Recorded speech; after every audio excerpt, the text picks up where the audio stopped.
Last class तो simple हम लोग किए थे, जो भी पहले का पढ़ा हुआ था वही था। करंट के बारे में जाने थे, फिर ओम्स लॉ क्या था, और करंट डेंसिटी। ठीक है, ये सब चीजें पढ़े थे। और लास्ट में देख रहे थे कि अगर हम जहाँ खत्म किए थे वहीं से शुरू कर रहे हैं। अगर कोई एक कंडक्टर है, ठीक है, और इस कंडक्टर को अगर हम ऐसे रखे हुए हैं, किसी बैटरी से कनेक्टेड नहीं है अभी, तो इसमें कुछ इलेक्ट्रॉन्स थे। ठीक है, इलेक्ट्रॉन्स बोले या फिर प्रोटॉन बोले।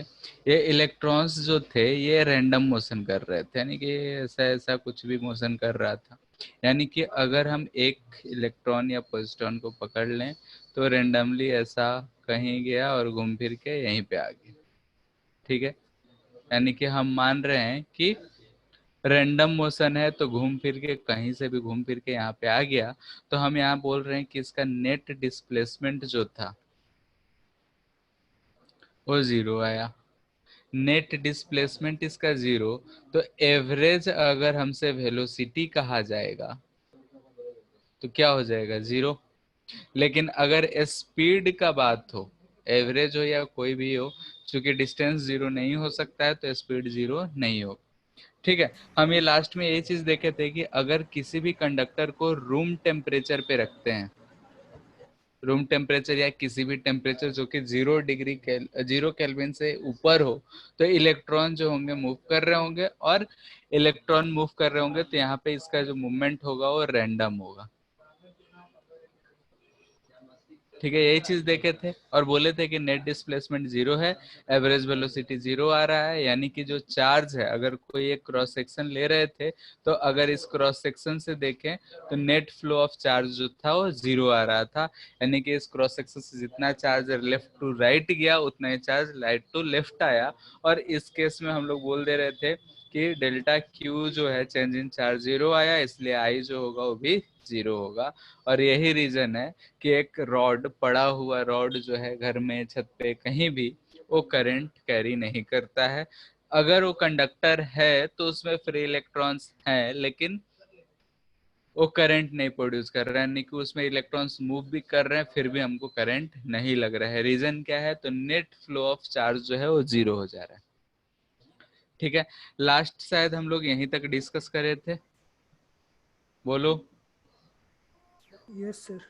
ठीक है, तो अब इसी चीज को आगे कंटिन्यू करते हैं कि अगर हम इसी कंडक्टर को किसी बैटरी से कनेक्ट कर देंगे तो क्या होगा।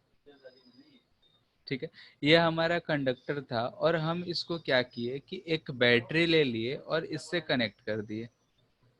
बैटरी का काम हम जानते हैं कि ये एनर्जी प्रोवाइड करता है। खैर, अगर ये हमारा निगेटिव वाला टर्मिनल है, ये पॉजिटिव टर्मिनल है, तो यहाँ पे हमारा निगेटिव होगा और यहाँ पॉजिटिव होगा। यानी कि हाइयर पोटेंशियल पॉजिटिव और लोअर पोटेंशियल निगेटिव। तो एक इलेक्ट्रिक फील्ड जो है इधर की तरफ इसमें आ जाएगा, क्योंकि इलेक्ट्रिक फील्ड जो है हायर पोटेंशियल से लोअर पोटेंशियल की तरफ होता है। तो ये हमारा इलेक्ट्रिक फील्ड का डायरेक्शन है। अब इसमें अगर हम किसी भी एक इलेक्ट्रॉन को मानते हैं या पॉजिटिव चार्ज मान लेते हैं, इसको ये पॉजिटिव बोल रहे हैं, पॉजिट्रॉन मान रहे हैं। एक्चुअल मूवमेंट इलेक्ट्रॉन का होता है, लेकिन हम पॉजिटिव लेके कर रहे हैं। तो ये जो था रैंडम मोशन तो करेगा ही, मान लेते हैं कि ऐसा कुछ था, और फाइनली जो है यहाँ पे पहुंचा। ठीक है, यानी कि अगर हम इसको इधर देखें तो पहले ये ऐसा रैंडम कुछ भी मोशन करते वक्त यहीं पहुंच रहा था, लेकिन अब इलेक्ट्रिक फील्ड की वजह से, थोड़ा सा फिगर साफ बनाते हैं अब इसमें। फास्ट साफ फिगर क्या होगा, रैंडम रैंडम ही है फिर भी। ठीक है, ऐसा था, यहाँ से शुरू हुआ, ऐसा घूमता फिरता यहीं पे आ गया था। लेकिन अब अगर हम इसमें इलेक्ट्रिक फील्ड लगा दिए तो ये गया तो ऐसा ही, लेकिन इलेक्ट्रिक फील्ड है, पॉजिटिव चार्ज है, तो इस पे इस इधर की तरफ एक फोर्स लगेगा, इधर की तरफ एक फोर्स लगेगा। और उस फोर्स की वजह से हम बोल सकते हैं कि जो चार्ज है इधर की तरफ ऐसा जगह होगा, हर जगह अगर देखेंगे तो थोड़ा सा डिस्प्लेस करा होगा, और फाइनली देख रहे हैं कि इनिशियल यहाँ था और फाइनल यहाँ पे, यानी कि इसमें इतना थोड़ा सा डिस्प्लेसमेंट आ गया, यानी कि ये इसका डिस्प्लेसमेंट आ गया। और ये डिस्प्लेसमेंट किसकी वजह से आया, तो ड्यू टू इलेक्ट्रिक फील्ड। जो हमारा इलेक्ट्रिक फील्ड था रीजन में, कि ऐसा अगर इलेक्ट्रिक फील्ड था और हम एक पॉजिटिव चार्ज माने हैं, तो इस पे फोर्स इधर की तरफ लगा होगा, और इस फोर्स की वजह से वो इधर की तरफ आ गया। अब जैसा कि हम ऊपर वाले केस में देखें, ये जो रैंडम मोशन होता है, इस रैंडम मोशन का जो स्पीड होता है वो लगभग 10 का पावर 6 मीटर पर सेकेंड होता है। ठीक है, ये एक्यूरेट नहीं है, ऑर्डर है। तो ये अप्रोक्सीमेटली 10 का पावर 6 है, यानी कि ये जो इलेक्ट्रॉन था इस डायरेक्शन में 10 का पावर 6 जा रहा था। ठीक है, लेकिन इलेक्ट्रिक फील्ड की वजह से इस पे इधर की तरफ एक फोर्स लगने लगा, तो ये अपना जो ओरिजिनल डायरेक्शन था उधर तो जाना चाह ही रहा था, साथ में फोर्स के कारण थोड़ा सा इधर की तरफ ड्रिफ्ट हो गया।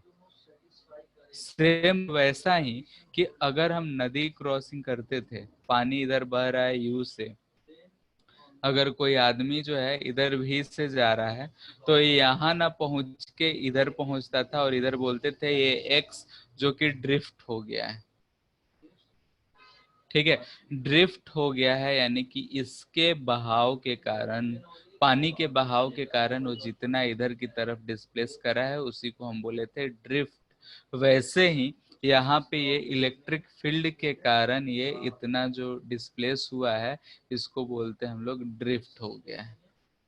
यानी कि जो डिस्प्लेसमेंट है इसको हम लोग बोलते हैं कि चार्ज जो है वो ड्रिफ्ट हो गया है ड्यू टू इलेक्ट्रिक फील्ड।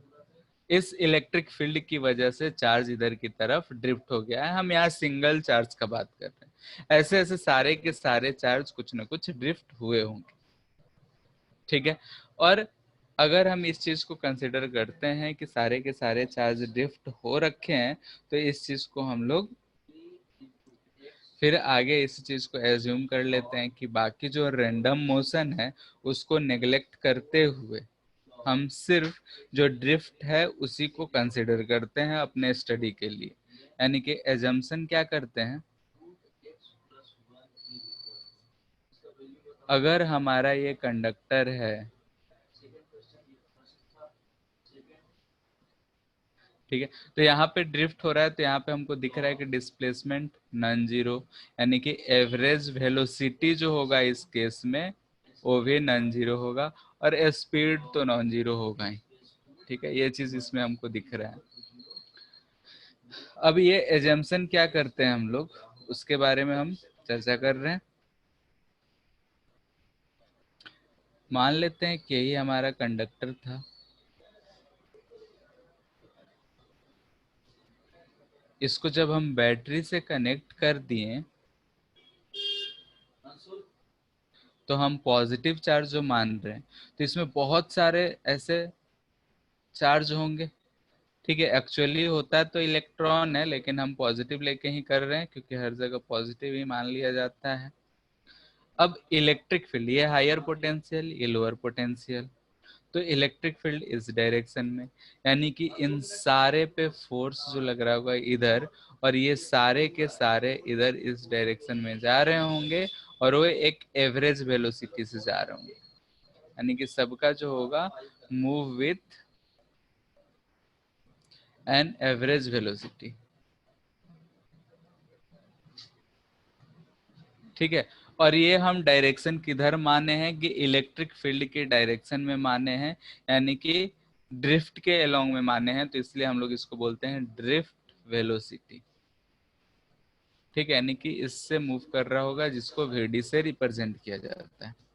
तो यहाँ पे एक बात ध्यान रखना है कि ये जो इलेक्ट्रॉन है ये इस डायरेक्शन में हम मान रहे हैं कि सैनिकों की तरह परेड करते हुए जा रहा है, ये एक्चुअली में ऐसा मूव नहीं कर रहा है।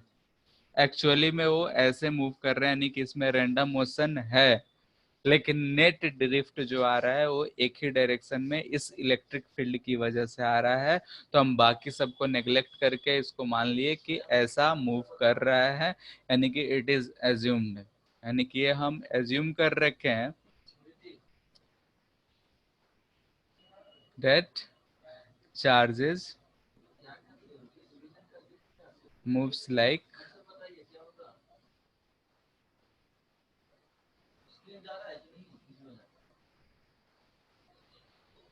ठीक है। सोल्जर जो परेड कर रहे होते हैं वैसा ही मूव कर रहे हैं, यानी एकदम कदम से कदम मिलाए चलो, सारे का स्पीड सेम। कौन सा स्पीड? तो ये स्पीड vd से चल रहा है, यानी कि सारे के सारे इलेक्ट्रॉन्स एक ही स्पीड से चल रहे हैं, तो दोनों इलेक्ट्रॉन्स के बीच में डिस्टेंस घट नहीं रहा होगा, ऐसा एजम्पशन है। एक्चुअली में ये रैंडम मोशन भी कर रहे हैं, आपस में कोलाइड भी कर रहे हैं, सब कुछ कर रहे हैं जो पहले करा कर रहे थे। फिलहाल इसमें सिर्फ एक पोटेंशियल लगाने की वजह से एक डायरेक्शन में इनका मूवमेंट शुरू हो गया है। अब जिधर पॉजिटिव चार्ज मूव कर रहा है उधर ही करंट का डायरेक्शन मानते हैं, तो इधर आई का डायरेक्शन हो जाएगा इस। ठीक है, तो ये हमारा एजम्पशन है कि सारे के सारे इलेक्ट्रॉन एक डायरेक्शन में मूव कर रहे होंगे। अगर हम पॉजिटिव चार्ज माने हैं तो हायर से लोअर की तरफ, और वो परेड करते हुए यानी कि एक सैनिकों की तरह आगे की तरफ चलते जा रहे होंगे। कितने स्पीड से? तो बोलेंगे कि वो ड्रिफ्ट स्पीड से आगे की तरफ बढ़ रहा होगा। इतना बात में कोई दिक्कत? बोलो बोलो। No sir. अदर्स कोई भी? नो सर, ठीक है। ठीक है, तो अगर इतना बात समझ में आ गया कि अब हमारा जो इलेक्ट्रॉन्स था पहले ऐसे अगर हम देख रहे थे तो रैंडम ऐसा कहीं भी मूव कर रहा था, नेट डिस्प्लेसमेंट जीरो आ रहा था, लेकिन जब हम बैटरी लगाए तो पोटेंशियल डिफरेंस की वजह से जो इलेक्ट्रिक फील्ड जनरेट हुआ उसकी वजह से वो एक डायरेक्शन मिल गया। तो अब वही देख रहे हैं कि ये जो हमारा ड्रिफ्ट वेलोसिटी है वो कितना आएगा। ठीक है, यानी कि अगर हम मान ले रहे हैं कि ये हमारा कंडक्टर है, ठीक है, ये कनेक्टेड है बैटरी से, तो इधर का पोटेंशियल भी इधर का पोटेंशियल जीरो मान रहे हैं। इलेक्ट्रिक फील्ड इस डायरेक्शन में होगा। अगर इसका लेंथ L है तो ये जो होगा वो V/L होगा, क्योंकि हम लोग जानते हैं E बराबर होता है V/L या V equal to E into D. अब हम मान ले रहे हैं कि यहाँ पे एक क्रॉस सेक्शन है, इस पे जितने भी इलेक्ट्रॉन होंगे यानी कि जितने भी चार्जेज होंगे, पॉजिटिव चार्ज ही मान रहे हैं, तो सारे के सारे जो हैं इधर की तरफ एक स्पीड vd से जा रहे होंगे। किसी टाइम t के बाद ये जो है सारे के सारे यहाँ पे पहुंच गए होंगे।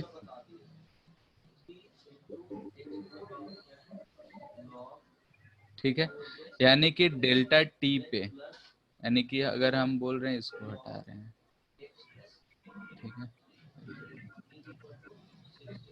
अगर हम इसको बोल रहे हैं कि ये t इक्वल टू 0 पे है और ये t equal to delta t पे, तो अगर हम डेल्टा t पे बात कर रहे हैं तो ये यहाँ से यहाँ पहुंच गया। तो अगर हम इस डिस्टेंस का बात करें तो कितना हो जाएगा? भेड़िया स्पीड से चल रहा है कितना देर के लिए? डेल्टा t टाइम से, तो ये हो जाएगा vd इंटू डेल्टा t। ठीक है, तो ये आ गया vd इंटू डेल्टा t। यानी कि अगर हम बात करें कि यहाँ इस वाले रीजन में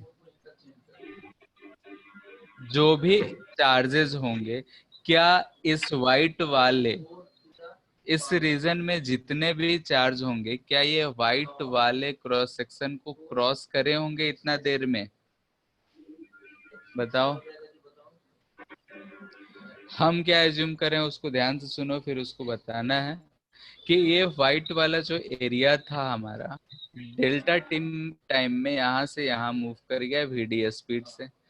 अब अगर ऐसा एज्यूम करें हैं तो यहाँ पे जो ओरिजिनल पहले से एरिया था उसको इस रीजन में जितने चार्जेस होंगे सारे के सारे कट करे होंगे, यानी कि सारे के सारे चार्ज इस रीजन को पास करे होंगे। यानी कि इसमें जो अगर हम बोलें कि जो dq चार्ज होगा ये क्रॉसेस द एरिया ए। ठीक है, इसको हम नाम दे रहे हैं एरिया ए। ठीक है, तो इस चार्ज को हम कैसे लिखेंगे कि चार्ज कितना होगा? तो इस चार्ज को लिखने के लिए हम लोग लिखते हैं, एक टर्म डिफाइन करते हैं एन, जिसको बोलते हैं हम लोग चार्ज डेंसिटी। ठीक है, किसी भी कंडक्टर के लिए, और ये होता है चार्ज पर यूनिट वॉल्यूम। ठीक है, अगर इस गिवन कंडक्टर के लिए n चार्ज यूनिट वॉल्यूम है, तो अगर हमको dq चार्ज लिखना होगा तो हम कितना लिखेंगे? तो इसका वॉल्यूम इंटू n, यानी कि E into total number of charge लिखेंगे।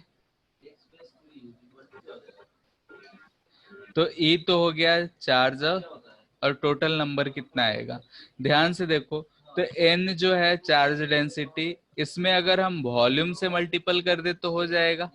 तो इस शेडेड रीजन का एरिया अगर हम A ले लेते हैं तो ये आ जाएगा, वॉल्यूम हो जाएगा इसका लेंथ इंटू एरिया, यानी कि VD delta T into area. ठीक है, ये आया हमारा डेल्टा Q चार्ज। इसको डेल्टा T करो क्योंकि डेल्टा Q करो क्योंकि डेल्टा T ले रखे हैं। तो यहाँ से हमको आ जा रहा है I जो होगा वो delta Q by delta T होता है। तो यहाँ ध्यान से देखो, डेल्टा T गया, इसको हम NEAVD लिख सकते हैं। तो किसी भी कंडक्टर में जो हमारा करंट होगा ड्रिफ्ट वेलोसिटी के टर्म में, तो इतना आएगा NEAVD। Also I by A जो होता है वो होता है हमारा J। तो देखो यहाँ ध्यान से, I बाई A लिखेंगे तो ये आ जा रहा है हमारा NEVD। ठीक है, इस पर डायरेक्ट हमको क्वेश्चन फार्मूला बेस्ड क्वेश्चंस आते हैं कि 3 वैल्यू दे देगा, 4 5 वैल्यू है, इसमें से कुछ वैल्यू दे देंगे, चौथा पांचवा हमसे पूछ लिया जाता है। तो I equal to NEAVD, J equal to NEVD। I याद है तो I बाई A J होता है, तो हम इसको लिख सकते हैं। इतना बात में कोई दिक्कत? बोलो। टोटल नंबर ऑफ चार्जेस कैसे लिखे? ये टोटल नंबर ऑफ चार्ज, यानी कि हम शेडेड रीजन का लिखें, शेडेड रीजन यानी कि जितना क्रॉस करा है। और शेडेड रीजन में देखो, अगर हम n माने हैं कि चार्ज डेंसिटी यानी चार्ज पर यूनिट वॉल्यूम, तो टोटल नंबर ऑफ चार्ज कितना हो जाएगा? ये चार्ज जो है ऊपर लिखे है नहीं, टोटल नंबर ऑफ चार्ज है। ठीक है, total number of charge upon volume, इसको बोलते हैं चार्ज डेंसिटी। ठीक है, यानी कि कितने नंबर ऑफ चार्जेस है, कितने इलेक्ट्रॉन्स, इलेक्ट्रॉन मूव कर रहे हैं तो इलेक्ट्रॉन्स, आयंस मूव कर रहे होंगे तो आयंस, होल्स मूव कर रहे होंगे तो होल्स। यहाँ पे हम सिर्फ इलेक्ट्रॉन ले रहे हैं तो इसलिए बोल रहे हैं total number of charge per unit volume. तो टोटल नंबर ऑफ चार्ज इस वाले वॉल्यूम के लिए लिखेंगे तो इसका वॉल्यूम क्या होगा? अगर इस शेडेड रीजन का एरिया बोले कि सर A समझ है आ तो, गया। ठीक है, तो यहाँ से हम n इंटू वॉल्यूम कर दिए इसलिए इतना आ गया। और उसमें चार्ज यानी नंबर पता चल गया, उसमें एक चार्ज का मल्टीपल कर लिए तो ये आ गया। ठीक है, तो ये है हमारा I जो कि होता है NEAVD। n चार्ज डेंसिटी यानी कि total number of charge per unit volume, E charge of electron 1.6 into 10 का पावर माइनस 19, A एरिया यानी A जो है यहाँ पे क्रॉस सेक्शनल एरिया है।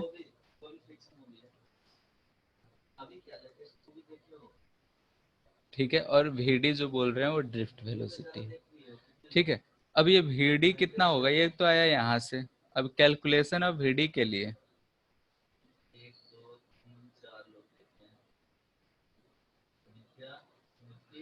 जो ड्रिफ्ट वेलोसिटी है उसका कैलकुलेशन के लिए हम लोग क्या करते हैं वो चीज देख रहे हैं। अब जैसे कि हम लोग मान रखे हैं कि इलेक्ट्रॉन जो है या पॉजिट्रॉन जो है ये इधर की तरफ मूव कर रहा है, ठीक है, इधर की तरफ हम इलेक्ट्रिक फील्ड माने हैं तो स्ट्रेट लाइन में मूव कर रहा है।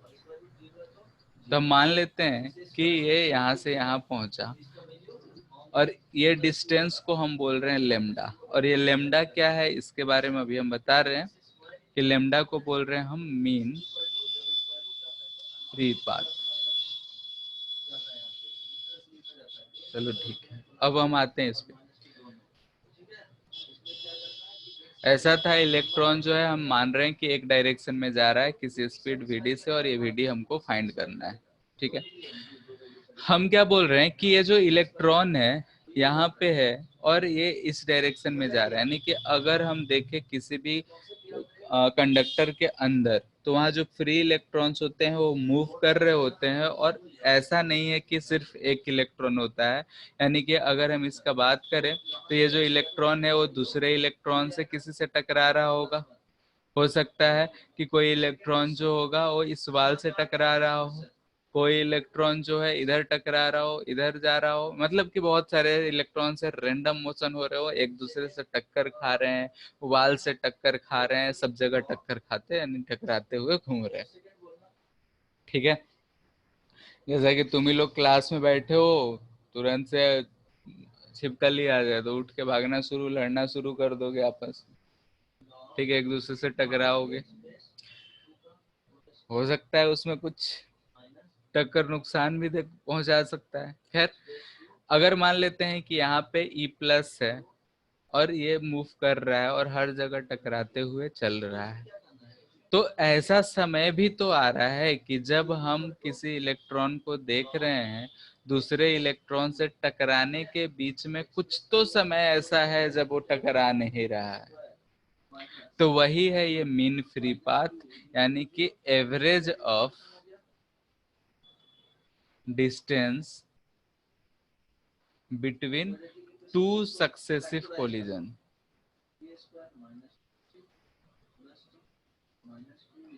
ठीक है, यानी कि हम एवरेज जो मीन फ्री पाथ बोल रहे हैं वो ये डिस्टेंस है कि दो सक्सेसिव कोलिजन के बीच का एवरेज डिस्टेंस, मीन डिस्टेंस, जिसको हम बोल रहे हैं मीन फ्री पाथ, यानी कि इलेक्ट्रॉन जितना दूर बिना टकराए हुए चला है।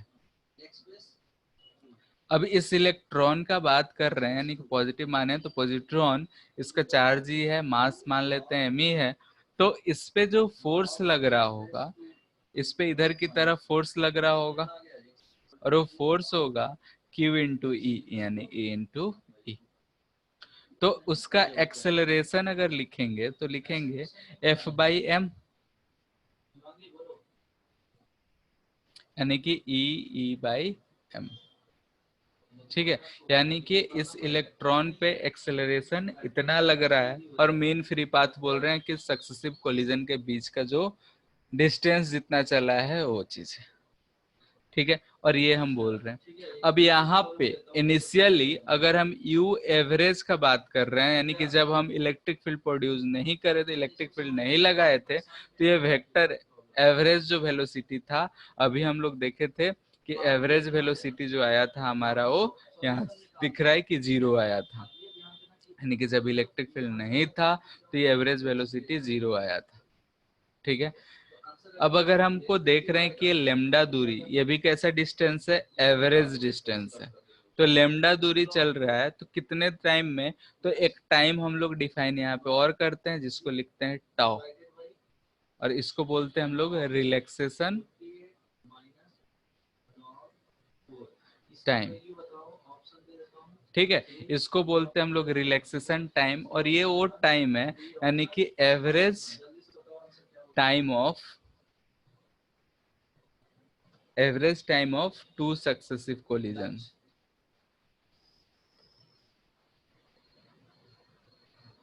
कहने का तात्पर्य ये है कि बहुत सारे इलेक्ट्रॉन है, पहला इलेक्ट्रॉन 2 सेकंड में टकरा गया, दूसरा इलेक्ट्रॉन 1 सेकंड में ही टकरा गया, तीसरा इलेक्ट्रॉन किसी और टाइम में टकराया, यानी कि सब टक्कर एक ही डिस्टेंस चल के टकराए हो ऐसा जरूरी नहीं है।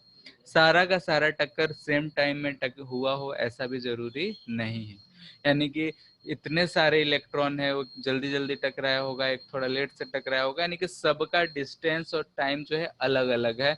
तो उसी का ये हम एवरेज डिस्टेंस को बोले मीन फ्री पाथ, और एवरेज टाइम जो निकाले सबका उसको हम बोल रहे हैं टॉ, यानी रिलैक्सेशन टाइम बोलते हैं। यानी कि इलेक्ट्रॉन एवरेज इतना टाइम रिलैक्स है, उतने देर तक उसका कोई कोलिजन नहीं हो रहा है। ठीक है, तो इसको हम बोलते हैं रिलैक्सेशन टाइम। इसको ऐसे ही याद रखना है। अभी हम लोग जो चीज भी कर रहे हैं सारा प्रैक्टिकल है, उसी को हम लोग देख रहे हैं। ठीक है, इसमें और हम कुछ बदल नहीं सकते हैं। तो इसलिए जैसे बुक में दे रखा है, जैसा हम बता रहे हैं वैसे तुमको भी याद होना चाहिए। ठीक है, तो मेन फ्री पाथ ऐसा होता है कि अगर टू सक्सेसिव कोलिजन है उसके बीच का, ये चीज एटॉमिक स्ट्रक्चर केमिस्ट्री में पढ़ते हो तो फाइंड भी कराया जाता है, और केटीजी में भी हम लोग करे थे, लेकिन यहाँ पे हम लोग वो सब कामें नहीं करते हैं। और टॉ जो है रिलैक्सेशन टाइम, यानी कि टू जो है कोलिजन के बीच का, सक्सेसिव कोलिजन के बीच का एवरेज टाइम। तो अगर हमको डिस्टेंस पता है, टाइम पता है, तो लेमडा अगर हम लिखना चाहें तो लेमडा बराबर हो जाएगा U T plus half A T square. You तो जीरो है, दिया जाएगा हाफ अल्फा, ए कितना आ गया तो ई बाई एम, और टाउ को हम लिख सकते हैं टाउ स्क्वायर। यहाँ से आ गया हमारा lambda equal to E by 2m into tau square. ठीक है, अब हमको डिस्टेंस पता चल गया। अब हमको एवरेज वेलोसिटी चाहिए, एवरेज वेलोसिटी फाइनल चाहिए। ठीक है, तो एवरेज वेलोसिटी बराबर होता है, जब यूनिफॉर्म स्पीड से चल रहा हो तो हम इसको क्या लिख सकते हैं, लेमडा बाई टी लिख सकते हैं। एवरेज वेलोसिटी यानी total displacement by total time, तो हम इसको लेमडा बाई टी यानी कि टॉ लिख सकते हैं। तो ये आ गया हमारा ई बाई 2m इंटू टॉ। ठीक है, और यही एवरेज वेलोसिटी जो है हमारा वी है, तो ये हम लिख रहे हैं ई बाई 2m इंटू।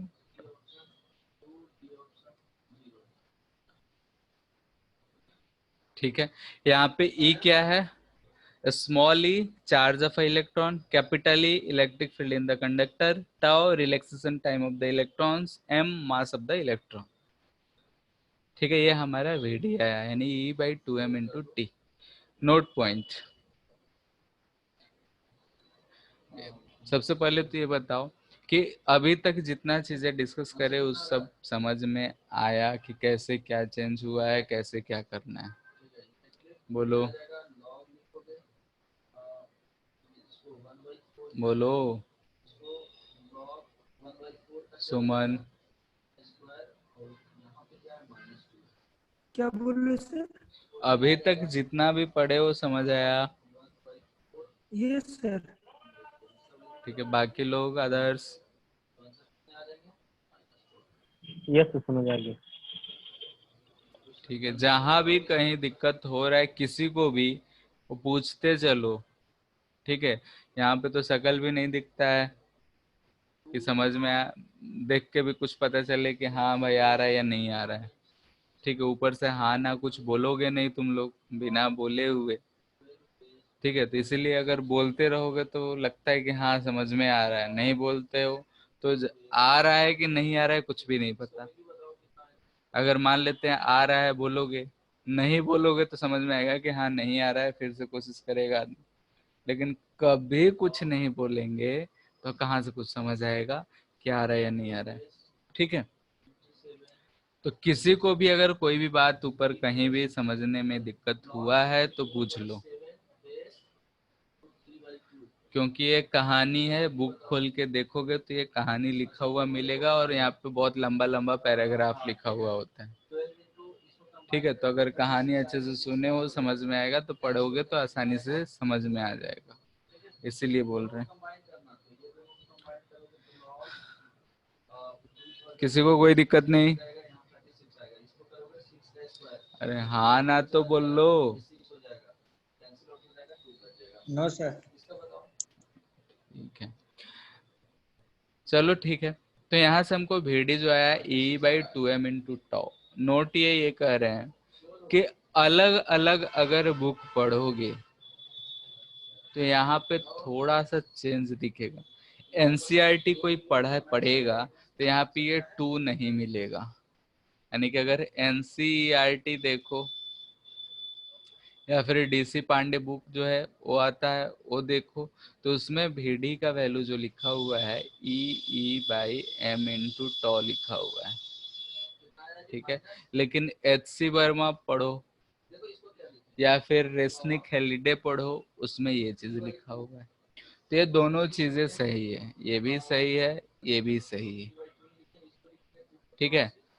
यहाँ पे कंफ्यूजन होता है कि अगर अलग कोई अलग बुक पढ़ रहा है, HC वर्मा पढ़ेगा तो ये मिल जाएगा, खुश होगा वो, कोई दिक्कत नहीं है कि हाँ सर मास्टर जो है अच्छा पढ़ा है, सही पढ़ा है।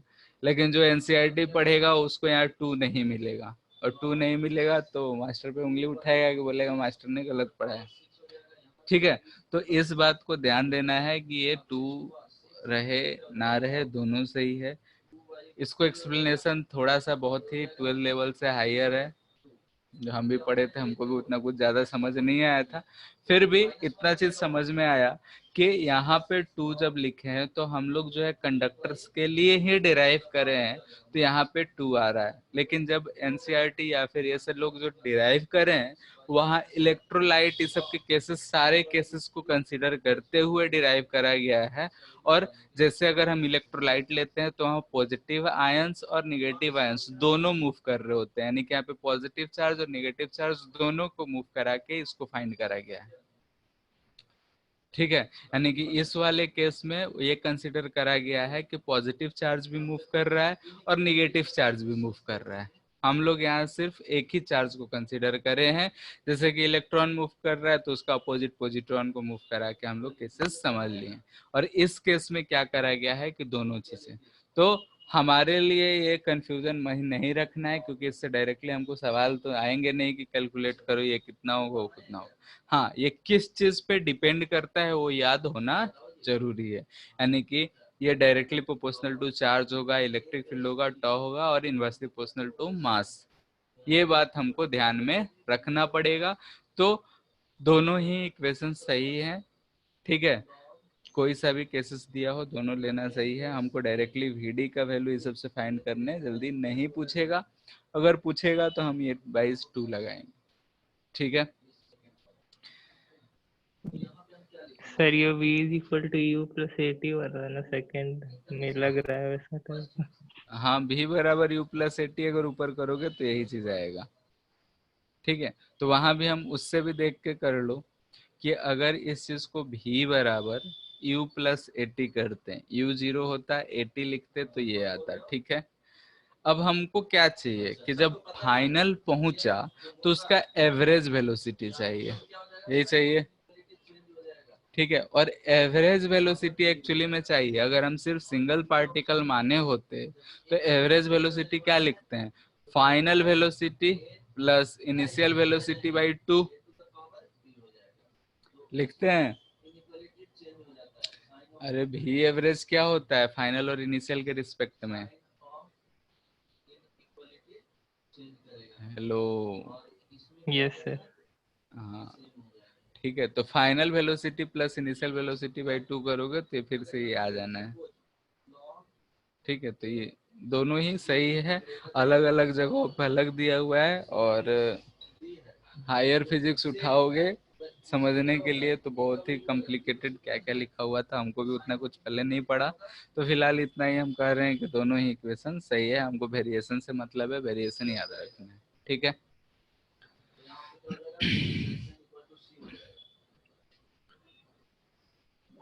ये आया VD का वैल्यू।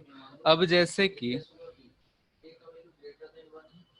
यहाँ पे बोल रहे हैं कि सिंस I जो है हमारा वो NEAVD था, ठीक है। अगर हम इसको VD का वैल्यू पुट कर लें तो यहाँ से क्या आएगा, NEAEE टॉ बाई 2m, यही आएगा, ठीक है, तो अगर ये आएगा तो ये चीज करे तो Ne² A tau by 2m, ई छूट गया ना। अब जैसे कि अगर देखो कि ऐसा हमारा कंडक्टर था, इसका लेंथ L था, इधर भी, इधर 0, इधर इलेक्ट्रिक फील्ड, तो E को बोले V/L। तो अगर हम यहाँ भी V/L लिख दें तो ये क्या मिल जा रहा है, Ne² A tau by 2mL into V। चलो यहाँ पे लिख सकते हैं क्या, बोलो, यहाँ मैथ है बस। हम क्या किए, I बराबर NeVD ऊपर देखे हैं, यहाँ से VD का वैल्यू ये आया, इसको उठा के यहाँ पुट कर दिए तो ये आया। अब यहाँ देख रहा है कि E बराबर V/L है, तो E को V/L कर दिए। यहाँ जो V है ये वेलोसिटी नहीं पोटेंशियल है। ठीक है, तो हम जानते हैं होता है R, तो यहाँ से भी हम V/I लिखने का कोशिश करें तो V/I हमको दिखा 2mL by Ne² tau into A। दिख रहा है क्या सबको? V/I करना है तो 2mL ऊपर चला गया और Ne² टाउ A नीचे आ गया, ये चीज दिखा। और ये होता है रेजिस्टेंस के बराबर, इसको हम बोल रहे हैं रेजिस्टेंस। ठीक है, तो यहाँ से हमको आया कि R बराबर 2m by Ne² tau into L/A। और यहाँ एक कहानी है कि रेजिस्टेंस का वैल्यू इतना आ रहा है 2m by Ne² tau into L/A। ठीक है, अब अगर हम मान लेते हैं कि कोई हम कंपनी चला रहे होते, हमको सामान ऑर्डर करना है, तो अगर हम ऑर्डर करेंगे तो हो सकता है कि हमको किसी फिक्स्ड शेप में कुछ सामान चाहिए होगा, यानी कि रेजिस्टेंस चाहिए होगा, तो इसका रेजिस्टेंस हमको नोन होगा। लेकिन रास्ते में आते आते ही अगर हाफ हाफ टूट गया तब हम क्या करेंगे? तो क्या फिर से रेजिस्टेंस चेक करने के लिए हम दूसरे के पास भेजेंगे? नहीं। तो यहाँ हमको दिखा कि ये वाला क्वांटिटी N, E और टॉ किसी भी एक मटेरियल के लिए, जैसे आयरन है, कॉपर है, इस सब के लिए तो फिक्स रहेगा। हाँ, लेंथ और एरिया हम उसका काट के, तोड़ के, जोड़ के अलग कर सकते हैं। तो ये वाले को हम बोल दिए कि ये रेजिस्टिविटी है, ρL/A हमारा रेजिस्टेंस आ गया। और यहाँ से बोले कि रो बराबर 2m बाई Ne² टॉ, और रो को हम क्या बोलते हैं? रेजिस्टिविटी। इसका यूनिट क्या होता है बोलो, क्या हो जाएगा यहाँ से? ओम मीटर।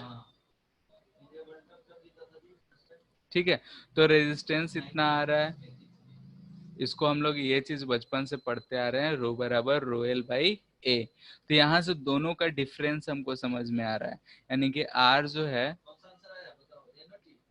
डिपेंड्स ऑन, सबसे पहला कि length, second inversely proportional to area, यानी कि हम बोल सकते हैं डायमेंशन। ठीक है, थर्ड टाइप ऑफ मटेरियल। ठीक है, यानी कि इसको हम बोल सकते हैं रो। फोर्थ टेम्परेचर, इसका बारे में हम बात करेंगे कि इससे कैसे डिपेंड करता है। और फिफ्थ हमको पता नहीं है,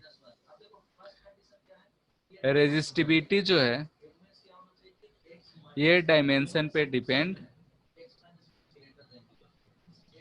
इस पे डिपेंड नहीं करेगा। ठीक है, इस पे डिपेंड नहीं करेगा। तो रेजिस्टिविटी सिर्फ मटेरियल एंड टेम्परेचर पे ही डिपेंड करता है।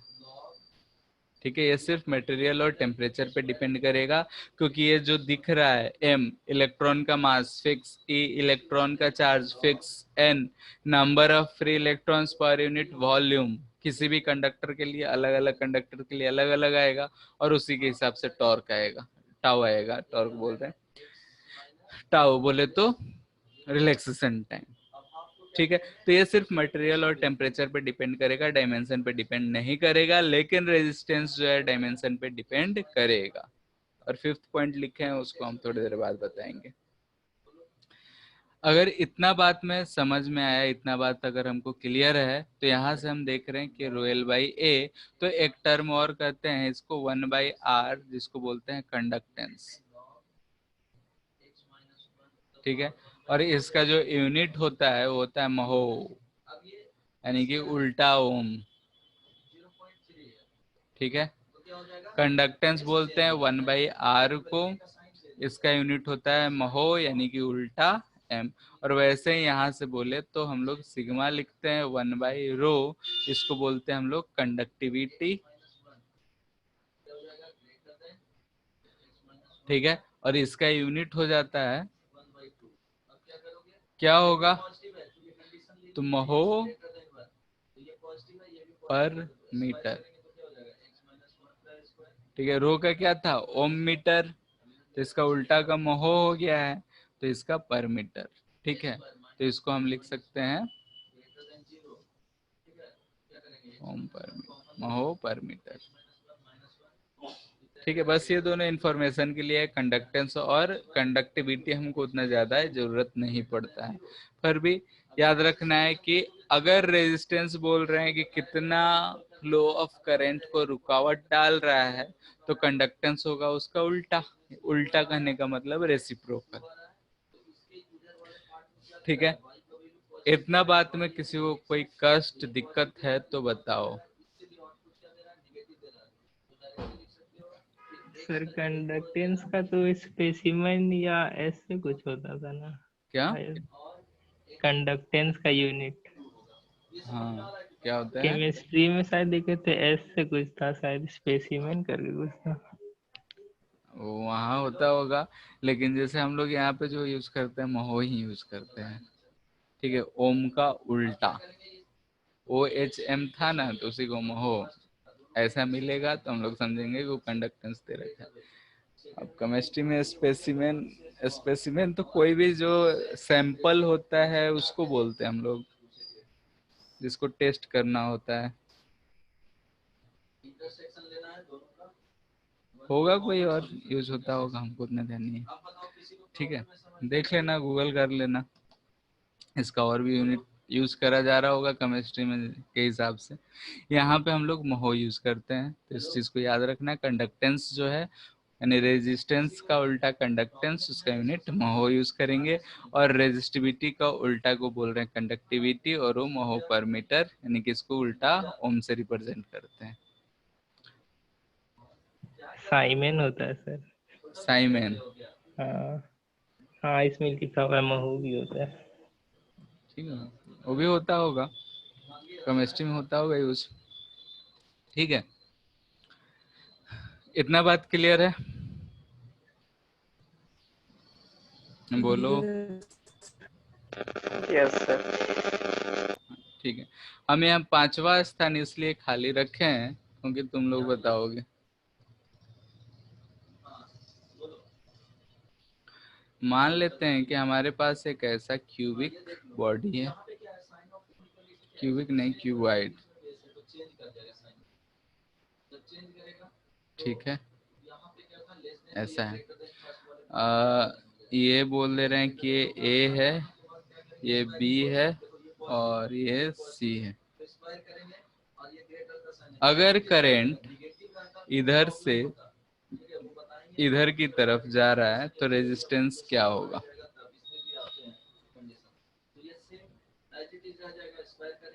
बोलो।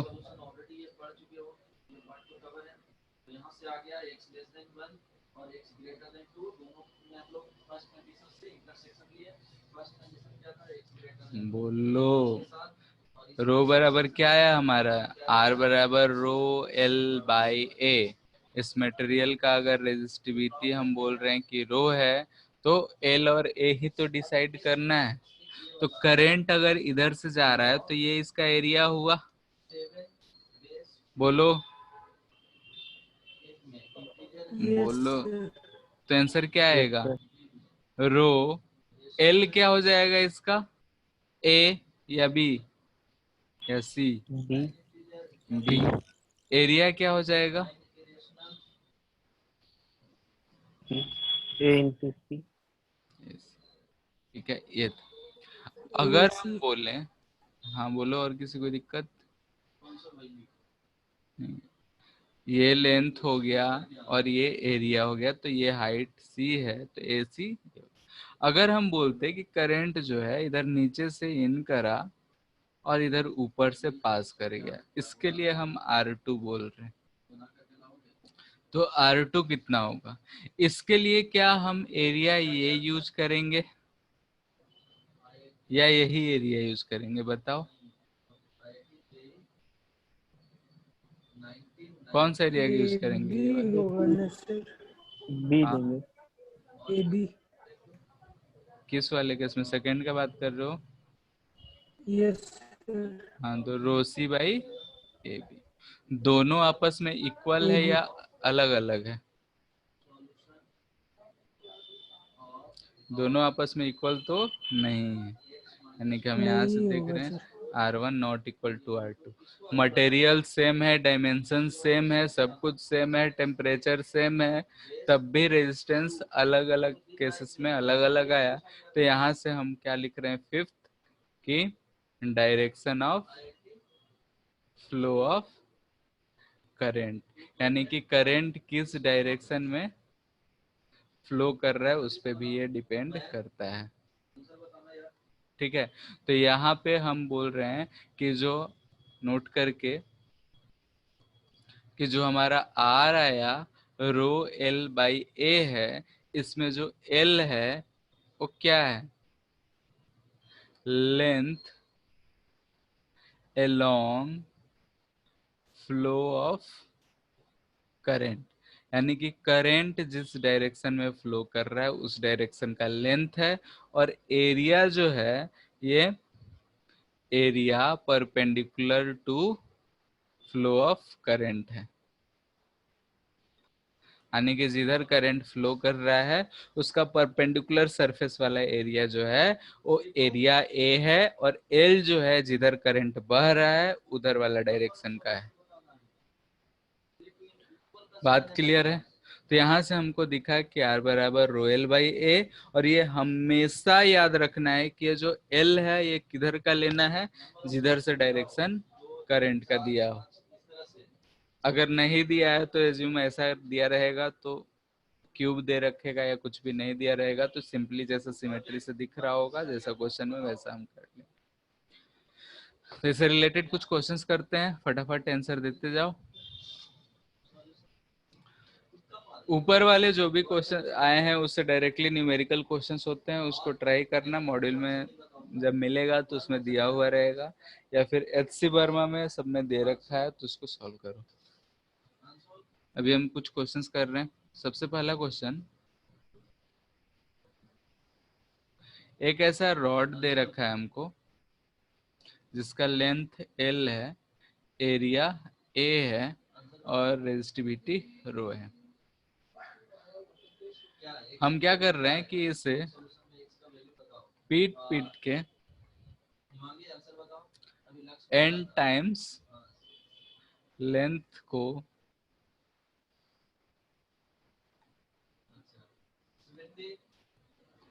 इंक्रीज कर दे रहे हैं।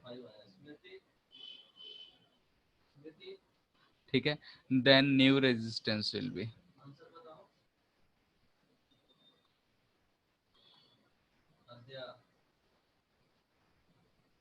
क्वेश्चन क्लियर है? मतलब कि अगर हमारे पास कोई एक रॉड दे रखा है, इसको हम स्ट्राइक कर करके या फिर किसी भी तरीके से इसको स्ट्रेच करके इसका लंबाई n टाइम्स बढ़ा दिए हैं, ठीक है, तो इसका नया रेजिस्टेंस क्या होगा?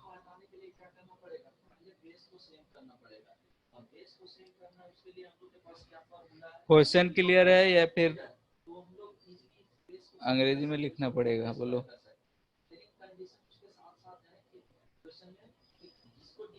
क्लियर है सर। ठीक है, बताओ कितना होगा। n स्क्वायर टाइम्स ठीक है, n स्क्वायर टाइम्स, देखो n टाइम्स हम कर रहे हैं तो रेजिस्टेंस जो हमारा होगा आर नॉट होगा रो एल बाई ए।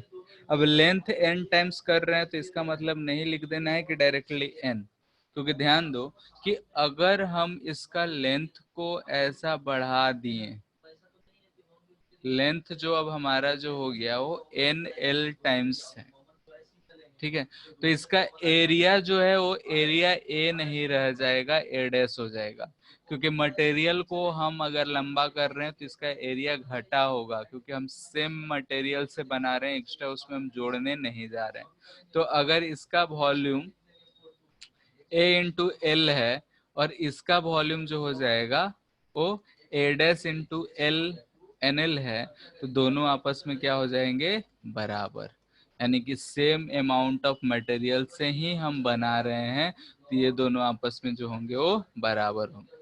तो यहाँ से हम बोल सकते हैं कि ए एल जो है ए डैश एन एल के बराबर होगा, तो यहाँ से ए डैश आ गया ए बाई एन, ठीक है, यानी कि लेंथ को हम n टाइम्स बढ़ाए खींच कर या पीट पीट कर, तो एरिया जो है n टाइम्स घट जाएगा, और अगर एरिया n टाइम्स घट गया तो जो नया रेजिस्टेंस आएगा वो आएगा rho N L by A by N, यानी कि n स्क्वायर, यानी कि जो पुराना है उसका n स्क्वायर टाइम्स बढ़ जा रहा है, ठीक है। तो यहाँ बात को ध्यान देना है कि हम इसको पीट पीट के बढ़ा रहे हैं, ऐसा नहीं है कि हम ऐसा ही एक और को जोड़ के डबल या ट्रिपल कर दे रहे हैं, जो भी कर रहे हैं। डबल करते तो 4 हो जाता, ट्रिपल करते तो वैसे ही होता। इस पे और भी रिलेटेड क्वेश्चन होते हैं जो 10th में कर रखे होंगे, कि हम इसको ऐसा कर दिए कि रेडियस हाफ कर दिए, ठीक है, पीट पीट कर रेडियस हाफ कर दिए, तब बताओ क्या होगा। बात समझ आ रहा है क्या करना है? सेम कहानी, initial volume equal to final volume कर लेना है, फिर लेंथ का उसमें रिलेशन आ जाएगा, पुट कर देना है। इस बात में किसी कोई दिक्कत? हो जाएगा वैसा क्वेश्चन, हाँ कि ना? इस खामोशी को क्या समझे, बोलो।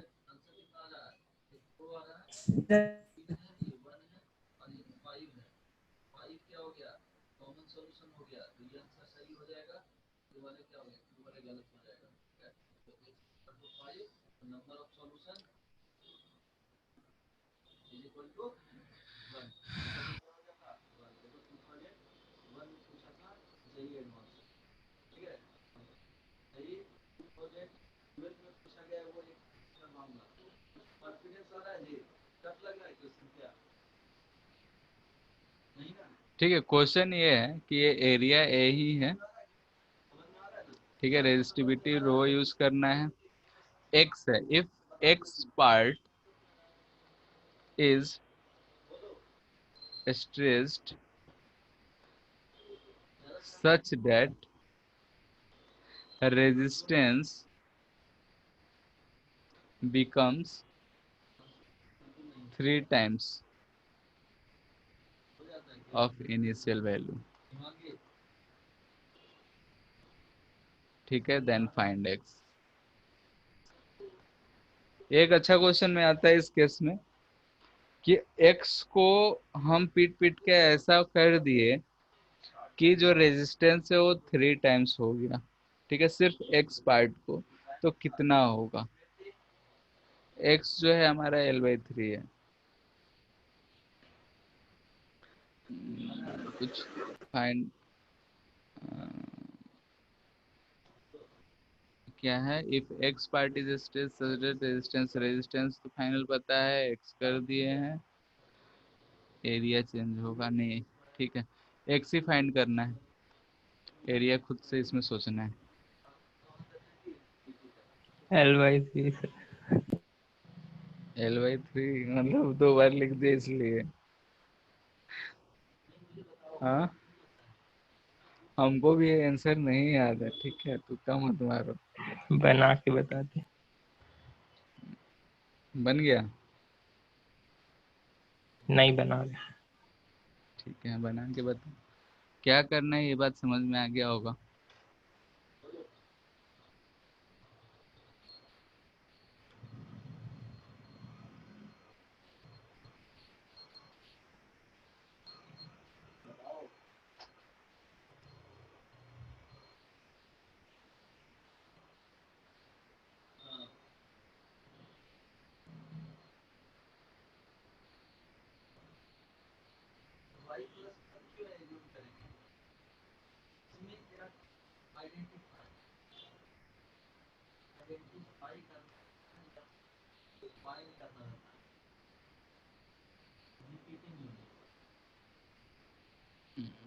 कुछ तो डेटा मिसिंग है लग रहा है।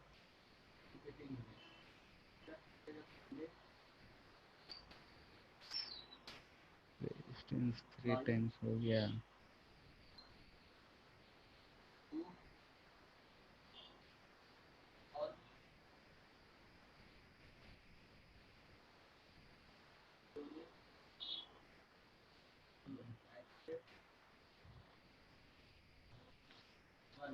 अच्छा हाँ, ये फाइनल एरिया जो है वो A/2, ठीक है ना। पिट पिट के जो एरिया है वो A/2 कर दिया गया है।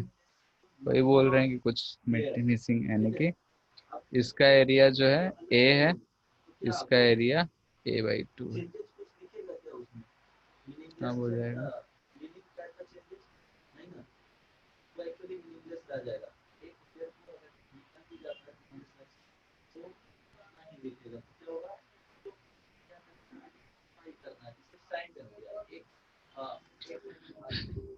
ये एरिया आधा कर रहे हैं, यानी कि कितना हो गया होगा 2x। पिछले क्वेश्चन से ही लिख रहे हैं,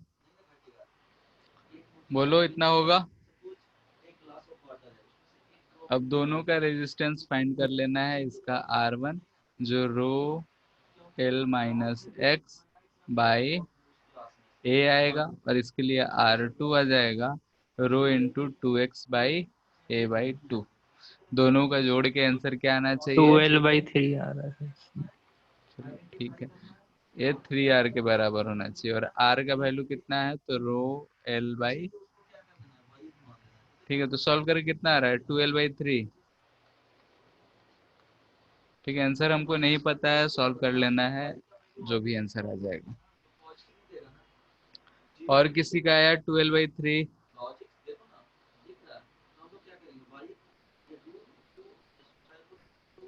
बोलो। कर कर ही नहीं रहे हैं कि नहीं? सुमन,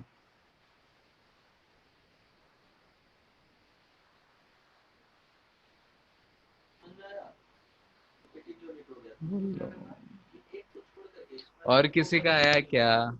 चलो ठीक है, यहाँ R1 है, यहाँ R2 है, इसको यहाँ पुट करना है, यहाँ रो पुट करना है, आंसर आ जाएगा।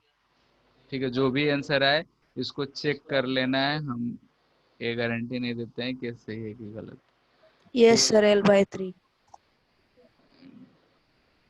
सूरज, तुम्हारा L/3 आया 12/3? 12/3 आया सर। और एक बोल रहा है L/3।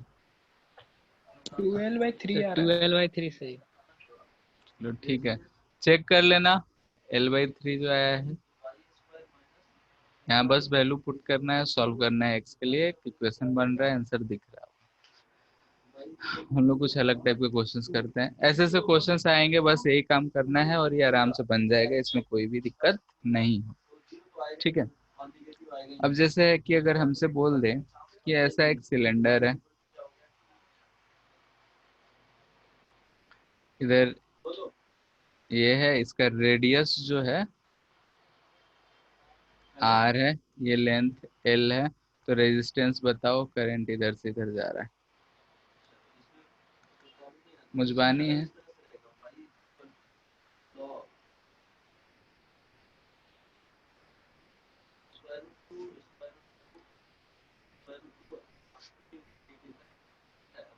बोलो।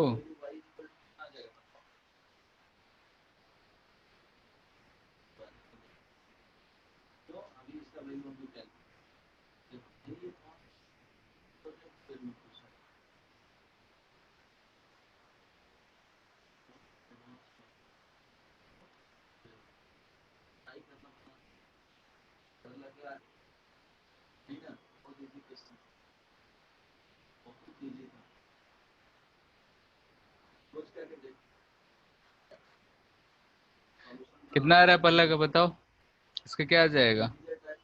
इधर करंट गया, इधर से निकला, लेंथ एल है तो क्या आएगा, रो एल बाई एरिया। एरिया कितना हो जाएगा, पाई आर स्क्वायर। यही होगा ना? हेलो, यस सर वही होगा। इसमें क्या बड़ी बात है? अगर हम बोल रहे हैं कि इधर से ऐसे सब में करंट जा रहा है और इधर से निकल रहा है, यानी कि वायर जो है ऐसा है, यानी कि इसको हम एक साइड से देखें तो ये हमको ऐसा कुछ सिलेंडर दिख रहा है, ठीक है, यानी कि इधर हमारा मटेरियल है, बीच में खाली है। तो इस केस में हम रेजिस्टेंस लिखेंगे तो क्या आएगा बताओ? लेंथ फिर से एल है, रेजिस्टिविटी रो है, क्या आएगा? बोलो बोलो। Rho length L by area, area कितना दिख रहा है, तो pi B square minus pi A square.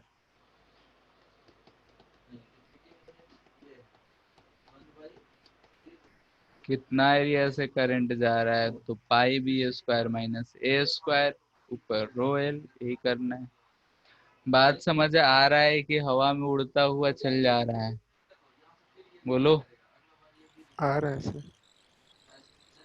ठीक है, तो अगर यहाँ पे आर है तो ये टोटल एरिया से पास हो रहा था, तो पाई आर स्क्वायर लिए। यहाँ सिर्फ शेडेड रीजन में ही मटेरियल है, बीच में खाली है, तो ये शेडेड रीजन से ही जाएगा। तो इस शेडेड रीजन का एरिया हम यहाँ पे लिख लिए। यहाँ से दिख रहा है ये टोटल का एरिया पाई बी स्क्वायर, छोटा वाले का पाई ए स्क्वायर, तो पाई बी स्क्वायर में से पाई ए स्क्वायर सब्ट्रैक्ट कर लिए तो एरिया।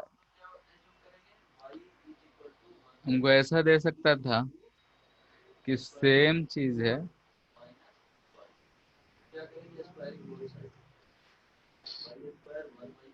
ठीक है, लेकिन अब जो करंट है वो करंट का डायरेक्शन जो है इधर है, ठीक है, ऐसा। यानी कि जो हमारा सिलेंडर है, सिलेंडर का इनर सरफेस से यहाँ बाहरी आउटर सरफेस पे इसमें करंट बह रहा है, ऐसा।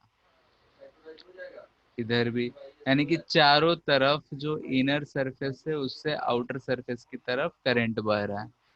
रेडियस वही है, R in, A, R out, B, length L. इसका रेजिस्टेंस कैसे निकालेंगे, कितना आएगा?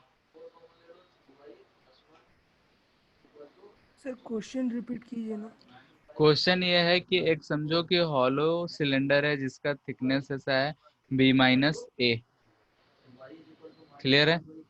अब जो करंट का डायरेक्शन दे रखा है, ये जो अंदर वाला सरफेस है उससे बाहर की तरफ है, ऐसा, ठीक है। पिछले क्वेश्चन में करंट का डायरेक्शन किधर था, ये इसका करंट का डायरेक्शन था, इधर से आई ले रखे थे, इधर से ये निकल रहा था सरफेस पे। लेकिन इस केस में कहाँ है, अंदर से बाहर की तरफ, यानी कि हम मान लेते हैं कि बैटरी को यहाँ ऐसे कनेक्ट कर रखे होंगे, ऐसे समझो कि ये इनर, ये आउटर, ये हायर पोटेंशियल पे, ये लोअर पोटेंशियल पे, ऐसा। बात समझ आ रहा है? Yes sir. ठीक है, तो करंट किधर से किधर जाएगा, इसमें इधर से इधर की तरफ आएगा, ठीक है, यानी कि ये हाँ चारों सर समझ तरफ गए। जा रहा होगा, तो रेजिस्टेंस इस केस में कितना होगा?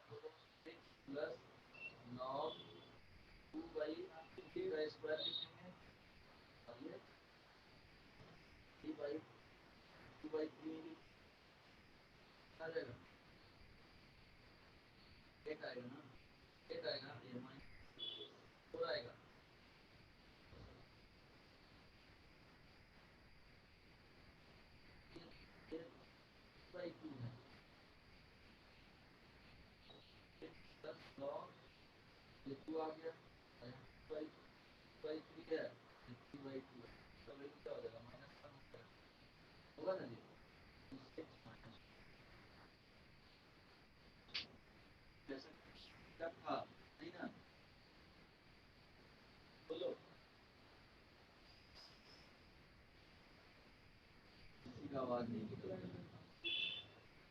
रो B minus A by 2 pi L ए,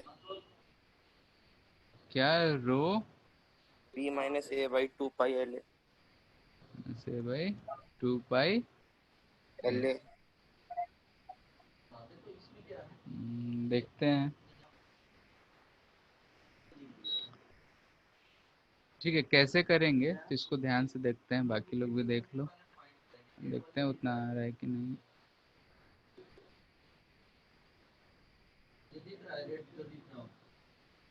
ऐसा है,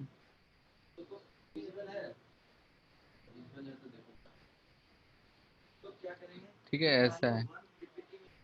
ठीक है, हम अगर इसमें जाएंगे तो यहाँ देख रहे हैं कि हम जैसे जैसे ऊपर की तरफ बढ़ रहे हैं तो एरिया चेंज हो रहा है।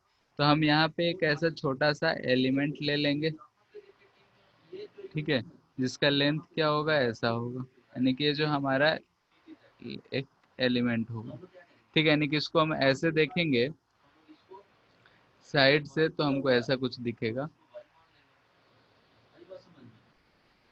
ठीक है, यहाँ से हम r दूरी पे गए और एक ऐसा एलिमेंट ले रहे हैं।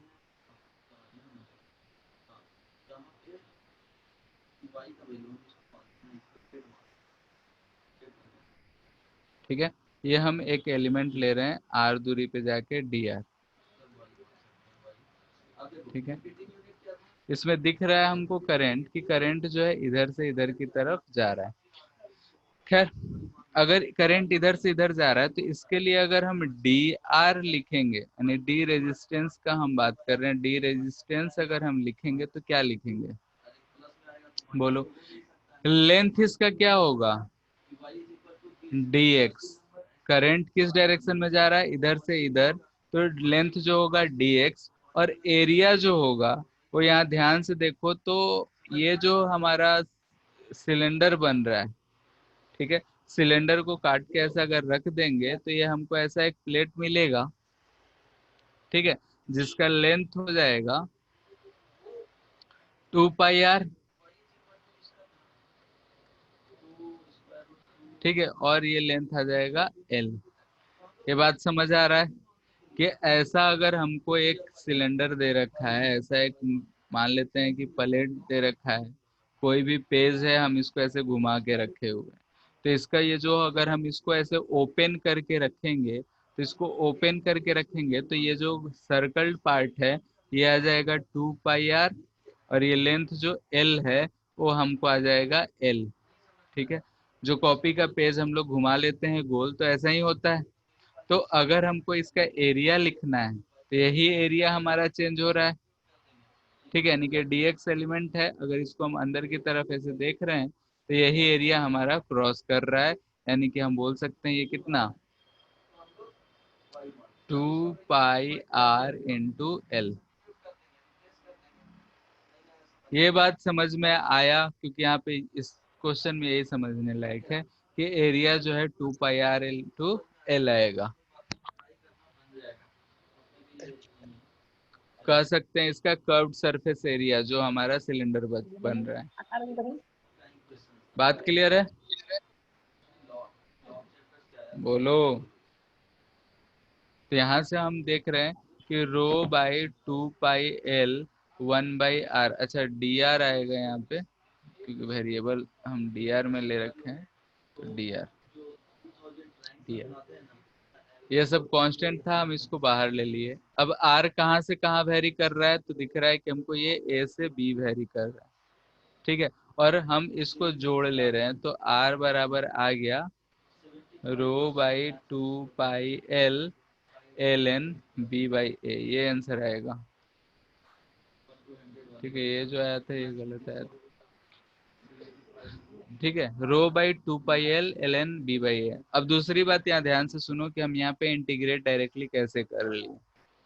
यहाँ देखो, जो करंट इधर जा रहा है, यानी कि यहाँ पे हम देख रहे हैं कि सबका लेंथ जो है, जैसे जैसे आगे बढ़ रहे हैं, इसका लेंथ जो है ये 2 पाई आर बढ़ता जा रहा है। ठीक है, बढ़ता जा रहा है, यानी कि जो भी हम रेजिस्टेंस अलग अलग ऐसे ही छोटे छोटे एलिमेंट्स के रेजिस्टेंस मानते, तो सब में करंट ऐसे आगे की तरफ बह रहा है, जो कि सीरीज कनेक्शन है। और सीरीज कनेक्शन में जो नेट होता है वो R1 plus R2 plus R3 होता है। इसीलिए हम इसको डायरेक्टली DR से सम कर दिए और ये हमको आ गया। ये बात क्लियर है कि हम यहाँ से ये कैसे कर लिए, क्योंकि यहाँ पे हम चाहें तो लिख सकते हैं since all elements are in series. अगर ध्यान से देखो तो सारा का सारा सीरीज में ही दिख रहा है, क्योंकि करंट सब में क्या है, सेम है। सीरीज कनेक्शन होता है तो करंट सेम होता है, 10th क्लास में पढ़े थे। तो इसको ऐसे करेंगे और ये आएगा हमारा आंसर। ठीक है, इस बात में किसी को दिक्कत है अभी भी पूछ लो। नहीं नहीं है। सर। तो एक क्वेश्चन ये भी है, फेमस क्वेश्चन है, हर जगह दिख जाता है, फ्रस्टम। ऐसा जो बाल्टी का शेप का होता है, ठीक है, तो इसको हम बोलते हैं फ्रस्टम। करंट जो है बोल रहा है कि इसमें इधर से इधर की तरफ बह रहा है। ठीक है, आई का डायरेक्शन है। ये जो रेडियस है ये ए दे रखा है, ये रेडियस जो है हमारा बी दे रखा है। ठीक है, रेजिस्टिविटी रो ही यूज करना है, हमको इसका रेजिस्टेंस फाइंड करना है। ठीक है, करंट का डायरेक्शन इधर दे रखा है। ठीक है, अगर हम इधर की तरफ बढ़ रहे हैं तो इसमें क्या चेंज होते जा रहा है बताओ? एरिया चेंज होते जा रहा है। Yes sir. लेंथ तो सेम ही, लेंथ क्या है, लेंथ तो ऐसा है, एल लेंथ है। ठीक है, लेकिन जैसे जैसे हम यहाँ से यहाँ तक आ रहे हैं, एरिया वेरी करते जा रहा है, तो हम directly row L by A use नहीं कर सकते। तो यूज नहीं कर सकते हैं तो क्या करेंगे, एलिमेंट लेंगे। ठीक है, तो यहाँ से हम क्या कर रहे हैं, इस सरफेस से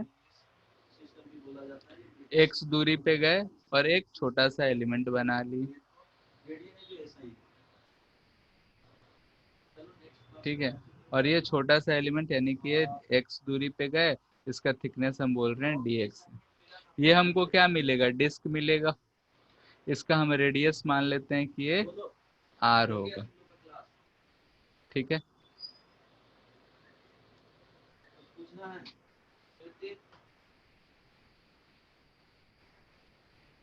ये रेडियस जो है वो r है। ठीक है, अब इसका रेजिस्टेंस हमको बताना है, तो जल्दी से फाइंड करके बताओ। हम मेथड बता दिए कि कैसे क्या एलिमेंट लेना है। अबे मैथ्स में तो इंटीग्रेशन शुरू हो गया है कि नहीं अभी? नहीं हुआ है सर। कोई बात नहीं है, फिर भी पहले से तो करते ही आ रहे हैं, हो जाएगा। चलो इसका dr बताओ, टाइम कम है इसलिए बोलते जाओ, हम लिख रहे हैं। dr क्या आएगा, रो तो रो है, लेंथ इसका क्या लेंगे बताओ? करंट का डायरेक्शन इधर है, हमको ऐसा कुछ एक डिस्क दिख रहा है। ठीक है, इधर से इधर करंट जा रहा है, ये dx एलिमेंट है। इसका ये एरिया ये होगा जो कि पाई आर स्क्वायर होगा। तो इसके लिए अगर dr देखेंगे तो लेंथ हमको क्या दिख रहा है, dx। एरिया क्या दिख रहा है, पाई आर स्क्वायर, यही दिख रहा है। और करंट इधर जा रहा है तो सारे के सारे सीरीज में है, तो हम इसको इंटीग्रेट कर सकते हैं। तो r बराबर जो आएगा हमारा rho by pi integral dx by R square आएगा। अब यहाँ पे x के साथ साथ r भी वेरी कर रहा है, यानी कि x एंड r दोनों जो है वेरिएबल है। तो हमको यहाँ इन दोनों में एक रिलेशन चाहिए होगा। ठीक है, तो रिलेशन के लिए जल्दी से तुम लोग फाइंड करके बताओ, हम ना बताएंगे रिलेशन।